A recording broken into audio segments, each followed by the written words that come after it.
Hai guys, balik lagi bersama saya di channel ini. Dan di depan saya kali ini ada raket Li-Ning Turbocharging Z Drive. Yang kemarin saya unboxing bersama raket Yonex Nano Flare Drive. Buat teman-teman yang belum lihat unboxingnya, ada di pojok kanan atas ya guys. Dan saya juga sudah menyertakan link video unboxingnya di kolom deskripsi. Sebelum kita lanjutkan ke pembahasan feel pemakaian raket Li-Ning Turbocharging Z Drive ini, perlu kita ketahui bersama ya bahwasannya raket ini adalah raket termurah di jajaran raket di series turbocharging ya guys. Raket Li-Ning di series turbocharging ini dipakai beberapa atlet dunia, terutama dari Indonesia ya. Salah satunya adalah Tantowi Ahmad yang akrab dipanggil dengan panggilan Owi ya. Dulu pasangannya Butet atau Cik Liliana Nasir yang beberapa kali sudah mendapatkan gelar juara dunia. Hanya saja memang raket yang dipakai sama Owi adalah raket Li-Ning Turbocharging yang budgetnya sih paling mahal. Kurang lebihnya sih mungkin sekarang di harga 2 jutaan. Itu aja masih ada stok yang ready atau tidak itu nggak tahu juga. Dan kebetulan saya belum pernah megang raket itu. Yang pernah saya pegang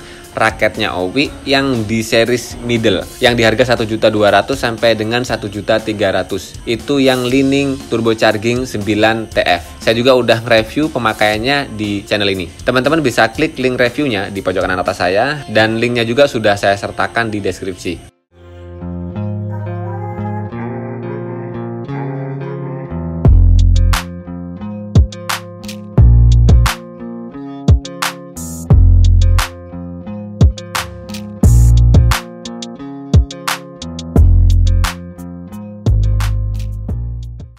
Kemarin sih saya sandingkan raket ini dengan raket Li-Ning Turbocharging yang series TF ya guys, yang harga middle di harga 1 jutaan itu. Ternyata beberapa teknologi yang dipakai di raket ini itu agak berkurang, terutama di bentuk frame ya guys. Kalau di sini kan memang tertulis ya semua teknologi yang dipakai di raket ini. Misalnya ada MPCP Reinforcing Technology, kemudian ada Dynamic Optimum Frame, kemudian ada Ultra Carbon. Dengan harga yang paling minimalis, memang teknologi dari bentuk frame sampai dengan shaftnya memang agak berkurang jenis teknologinya. Terutama yang saya lihatin sih bentuk frame. Jadi kalau yang seriesnya yang Turbocharging 9 TF, lancipnya itu sampai dengan di bagian sini guys. Kalau ini kan cuma sampai sini guys. Kemudian ada teknologi yang berbeda sampai di sini. Dan mungkin sih raket yang miliknya Owi yang di harga 2 jutaan bisa jadi lancip sampai dengan bawah sini ya guys. Nah, buat teman-teman yang punya raket originalnya Owi bisa berbagi di kolom komentar guys. Dan di video kali ini saya nggak bahas secara detail spesifikasi raket Li-Ning Turbocharging Z ini ya guys. Semuanya sudah saya bahas di video unboxing kemarin. Teman-teman silahkan lihat di sana penjelasan detail dari spesifikasi pabrik sampai dengan spesifikasi real setelah saya ukur secara manual. Semuanya ada di sana. Yang intinya raket ini kemarin saya dapatkan memang di luar ekspektasi, terutama untuk berat basicnya dan balance point yang saya dapatkan. Berat kosongannya yang harusnya 82 gram, saya kemarin dapat berat raket ini kosongannya di 88 gram. Dan kemudian di bagian balance pointnya yang seharusnya balance point standar pabriknya di spesifikasi raketnya itu adalah 305 kurang lebihnya. Dan saya dapat di 300 mm. Dan setelah disetting saya ganti grip bawaannya dengan grip handuk dan kemudian saya pasangkan senar Power S DG66 dengan tarikan 28 lbs. Berat real raket ini menjadi 95 gram kurang lebihnya dan kemudian balance point-nya menjadi 305 mm. Dengan spesifikasi itu sih teman-teman udah bisa nebak ya kayak apa feel pemakaian raket ini. Karena dengan spesifikasi itu raket ini sangat mendekati dengan real model spesifikasi raketnya milik Owi yang beratnya 3U dan balance point-nya head heavy. Walaupun dengan teknologi yang agak berbeda, terutama di bentuk frame-nya, tentu saja menyebabkan feel pemakaian yang agak berbeda. Dan menurut saya sih yang paling berpengaruh adalah feel ketika melakukan swing. Otomatis yang lancip atau aerodinamiknya itu sampai di bagian T-nya ini, otomatis kecepatannya bakal lebih baik. Ketika saya pakai raket ini tuh, saya lumayan bernostalgia dengan raket beberapa waktu lalu yang menjadi koleksi saya guys. Ada Maxbot Black Woven, kemudian Yonex Arsaber 4DX, dan kemudian satu lagi Yonex Voltric 1DG. Itu semua raket 3U dan balance point-nya head heavy semua guys. Dan feel pemakaiannya bener-bener mirip banget. Sama-sama beratnya dan sama-sama enak banget buat gebuk. Cuman yang paling membedakan dari beberapa raket yang saya sebutkan tadi, nggak tahu kenapa raket ini untuk main defense tuh lebih nyaman ya. Jadi selain dia ini enak buat nembak, tapi ternyata buat defense juga saya nggak terlalu sulit. Ini yang agak membedakan raket ini dengan raket-raket berat yang pernah saya koleksi, guys. Pas pakai raket ini tuh defense saya masih bisa ngelong ke belakang. Bisa jadi sih itu efek dari shaft medium yang ada di raket ini. Karena beberapa kali yang saya rasakan ketika melakukan space kenceng, yang kita pingin all out powernya, seringkali shuttlecock yang saya pukul tuh nggak pas banget.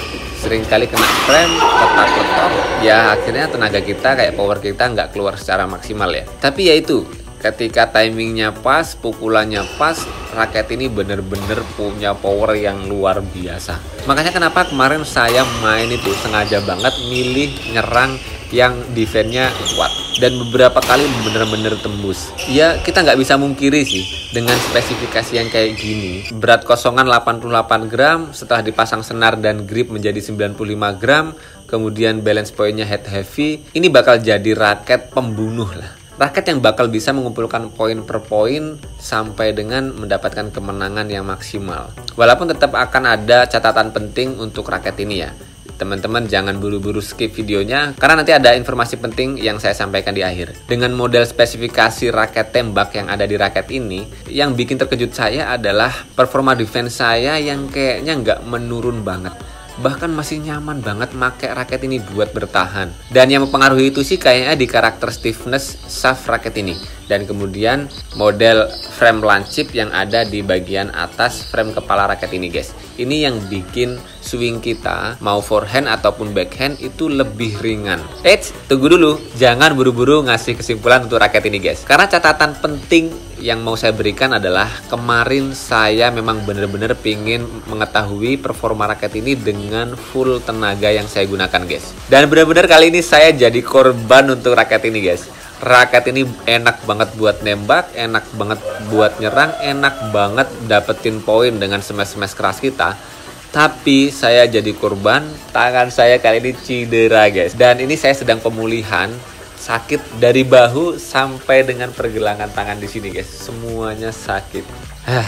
Dan akhirnya saya jadi korban lagi untuk raket yang super smash kayak gini, guys. Dan saya inget banget dulu saya juga cedera ataupun sakit di bagian bahu sampai lengan saya ketika saya pakai raket Max Bolt Black Woven yang sebetulnya spesifikasinya mirip banget dengan raket ini, tapi dibedakan dengan shaft stiffness-nya yang lebih kaku.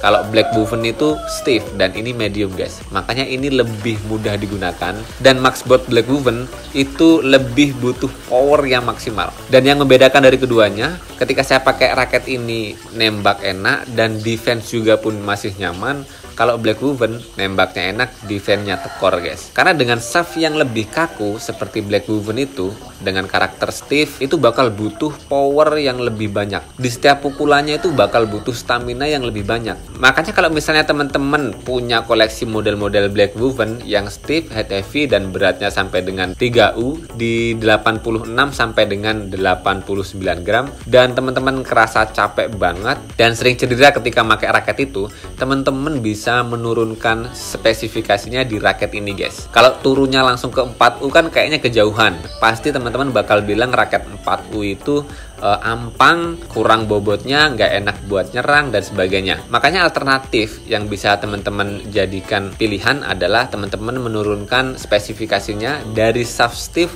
ke shaft medium.